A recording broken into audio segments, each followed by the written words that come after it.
Malgré la ferme opposition de la Chine, Nancy Pelosi s'est rendue dans la région chinoise de Taïwan.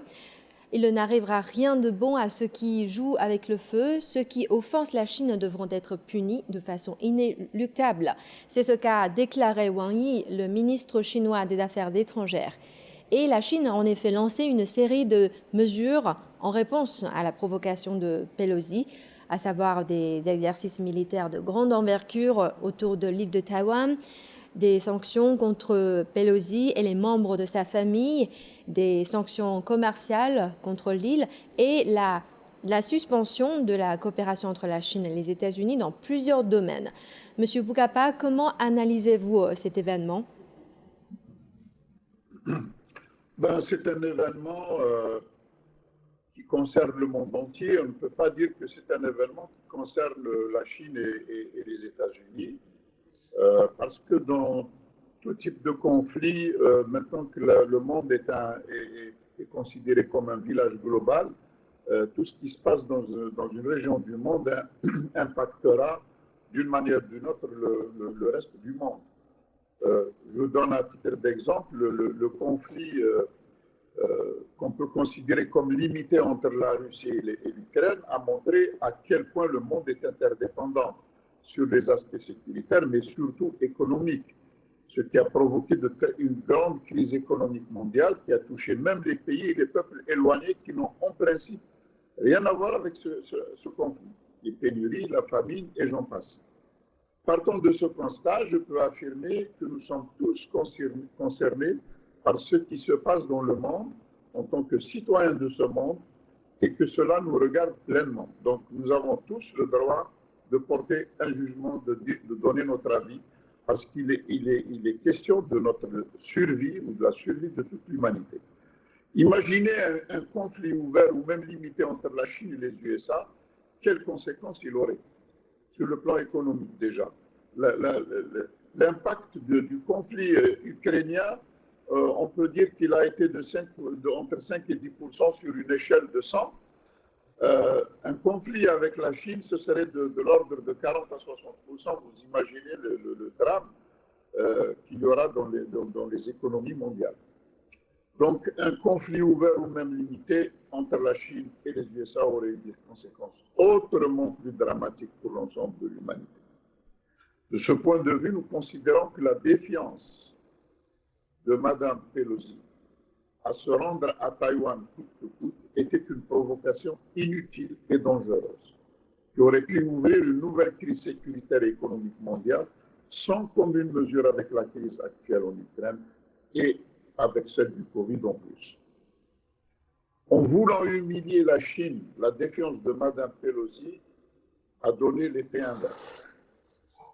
En fait, la Chine s'en est sortie grandie, en ayant fait preuve de responsabilité et de sagesse et d'une retenue louable pour éviter le pire, et l'histoire le retiendra et lui rendra hommage.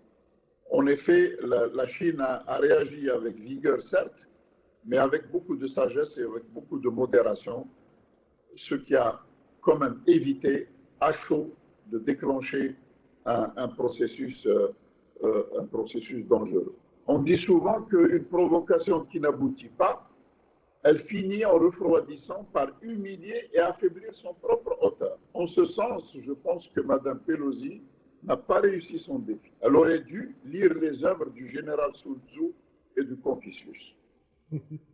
Et Monsieur Ding, d'une manière générale, quel regard portez-vous sur ces contre-mesures de la Chine? Sont-elles énergiques? En fait, oui, la Chine a pris des mesures préventives, quoi. En fait, qu'est-ce que c'est que cette visite de Mme Pelosi sur l'île de Taïwan? M. Bukapa apparaît une espèce de défi qu'elle a en fait qu'elle a voulu lancer un défi à la Chine parce que sa visite était complètement symbolique. Il n'y a pas de substance dans sa visite. Qu'est-ce qu'elle a fait en Taïwan? Qu'est-ce qu'elle pourrait faire à Taïwan? Sinon que de montrer sa présence. Ce n'est rien de substantiel. Et d'autant plus que sa présence ne pourrait pas résoudre aucun problème. pourrait-elle prétendre que Taïwan est une entité politique indépendante ou un pays indépendant? Donc, elle voulait provoquer ça. Elle voulait donner ce genre de résultat. C'est pour ça que l'armée chinoise a fait des exercices autour de l'île de Taïwan, faisant, disons, une espèce d'imitation de l'encerclement de l'île.